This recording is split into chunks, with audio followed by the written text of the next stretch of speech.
ato isgutan si Baterbonya. Si Baterbonya ikuha na ni Dunbil kuhaon dari Cebu. Oh ha. Okay. Yeah. Amo naman may scout coach dito sa Tagum. Unya nung grade 11 pa siya. Ni kontak na namo pag dabraa. O karon is pagtanaw namo to naman si Topex, tanaw ang Lasal. So, pag ingon na mong scout coach, murag maglisod ta na kompetensya kay kuani murag high-end na kainin na recruitment. So, Grabe, back out me. Oh. So, mo to na itabo na mo is pagka grade 12 niya, ganahan gyapon mi pero di na mataga-compete kay kabaw betag limited na to ang resources compare sa ila. Bitaw.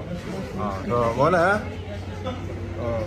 So, ano man yan, hitabo tawa ni Kuan, ni Rene Baterbonya. Wala si Rene nakadiri sa Cebu, kaya na Cebu pa to, maayaw kayong pagkatupot sa karir ni Rene. Unta.